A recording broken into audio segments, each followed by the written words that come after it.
Hello, this is my sweet mess, and welcome to my kitchen, where every week I make a mess trying new recipes in the pursuit of something sweet. This week, I am excited to try a new to me recipe for Cherry Cobbler Muffins from Sophia at Cooking Flash, and I'll leave a link to the original recipe in the show notes below. With the cooler temp setting in my area, I'm finding myself drawn to warm and cozy dishes like cobbler. This recipe pairs the sweet and tart goodness of cherry cobbler with the convenience of something you can grab and go, and I think these cherry cobbler muffins are going to be just the thing. Don't forget to like and subscribe, and let's jump right into the bake by beginning with our mise en place. Mise en place is a French term for putting in place or everything in its place. It's the process of preparing your ingredients and tools before you get started cooking.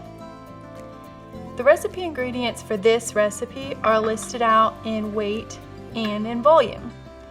I chose to measure everything out by weight because it's more precise. And I'll have the measurements listed out on the screen for anyone who's following along. Now, this recipe is unique. It has two elements, the muffin and the streusel topping.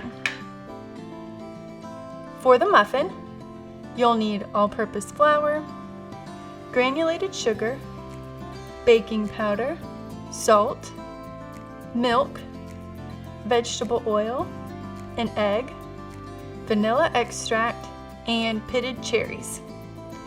I'm going to be using a combination of fresh and frozen cherries.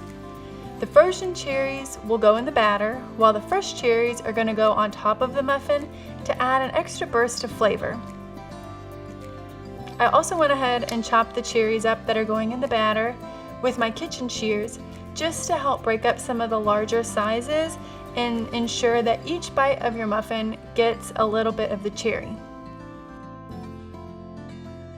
I'm also going to take a little bit of this flour that will go in the batter and just sprinkle it on my cherries that are going in the batter. Not all of it, just a little bit of it. Shaky shake. Oh, let's see if that's enough. By tossing the cherries in a little bit of flour, this should prevent them from sinking in the batter. Especially since they're frozen, I'm concerned about them sinking. So I'm just taking some of that flour that we already measured out and tossing the cherries in it. And they're all ready to be used once the time comes. And that's it for the muffin ingredients. For the streusel topping, we're gonna need all-purpose flour, brown sugar, cinnamon, and unsalted butter cubed. And that's it for the ingredients. So I'm just going to set these all aside for later, and let's prep our equipment. To begin, we're going to go ahead and preheat our oven to 375 degrees Fahrenheit. We've got our 12-cup muffin tin here with our paper liners and our extra insurance of cooking spray. We need a large bowl, two medium-sized bowls, a whisk, a spatula, a fork, and a disher or a measuring cup, which will bring the batter into the muffin tin.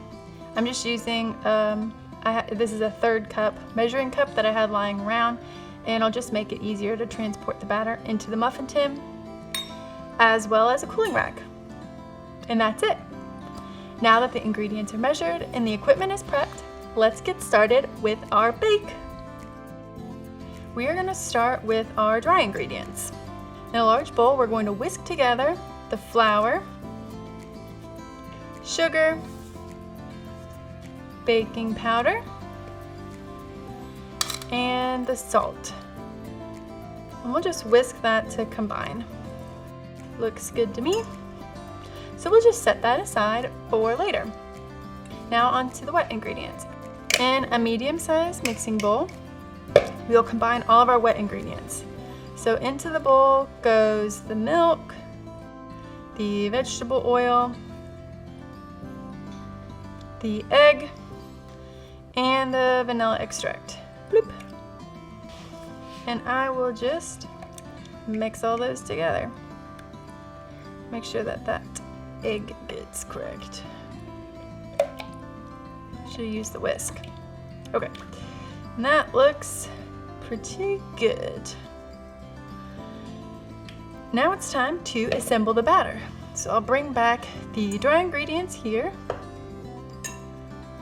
And we have our wet ingredients, and we'll just pour our wet into the dry. Stirring gently until everything is just combined.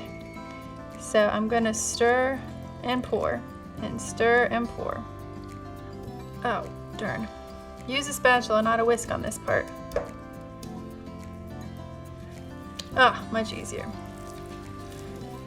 All right, so that looks, again, we're not trying to overmix it. I'm not really seeing any more dry ingredients here. So I think we're good.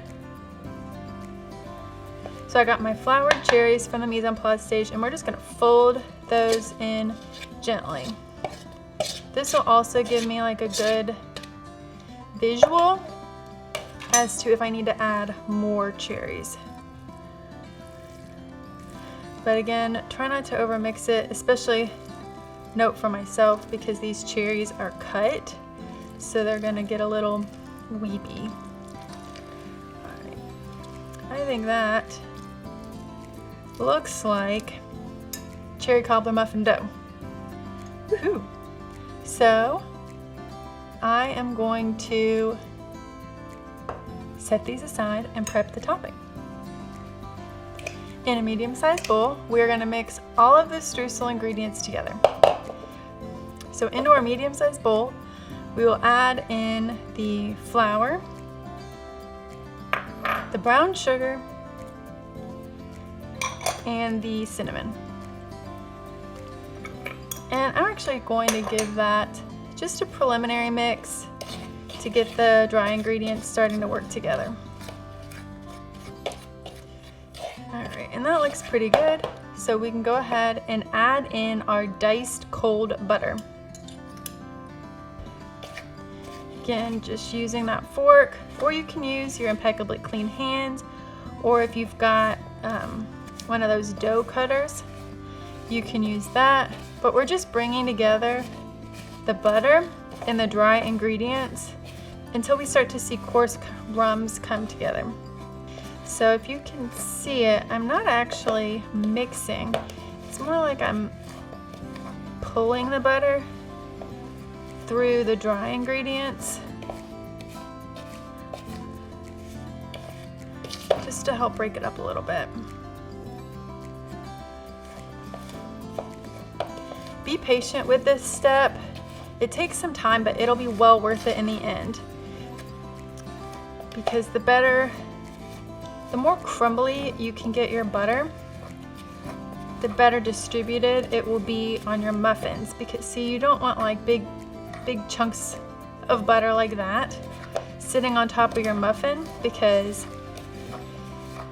not only could that result in a soggy top, but that also means that another muffin is not getting any butter, and everybody deserves a little bit of butter.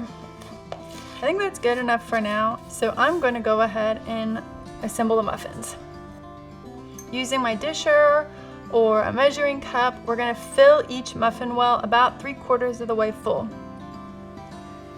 Because I cut the cherries, some of the red cherry juices are sort of weeping into the batter.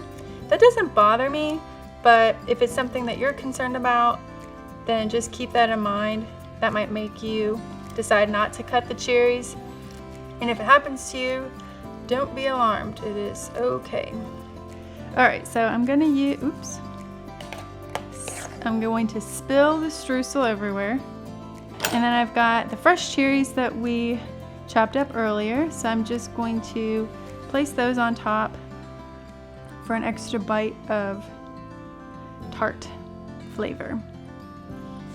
All right, and I think those look pretty good. These are very full, but I'm okay with it. So I'm gonna pop our muffins into our preheated 375-degree oven for 20 to 25 minutes or until a toothpick comes out clean. So I will see you in about 20-ish minutes.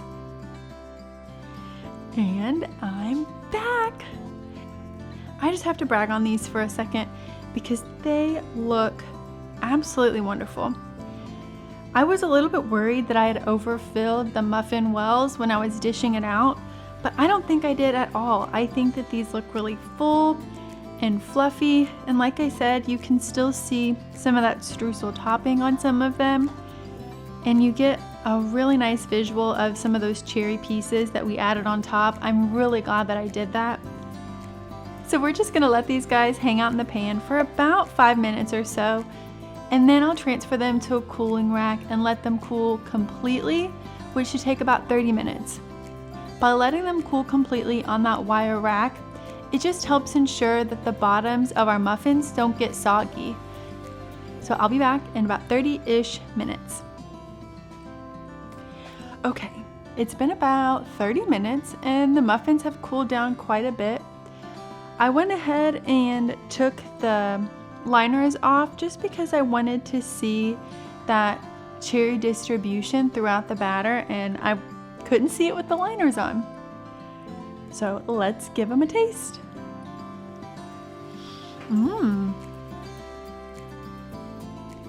Wow, these are delicious. The cherries are bright and tart. That cinnamon streusel really adds a nice sweet and crunchy contrast to the soft, tender, and really tart muffin. I am so glad that I cut those frozen cherries up.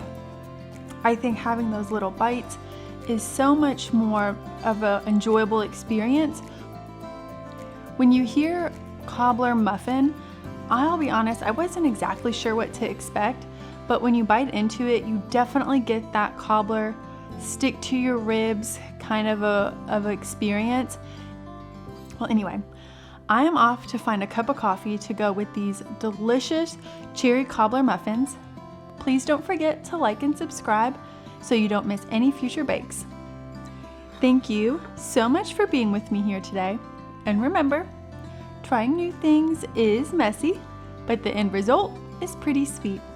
Have a great rest of your day. Bye now.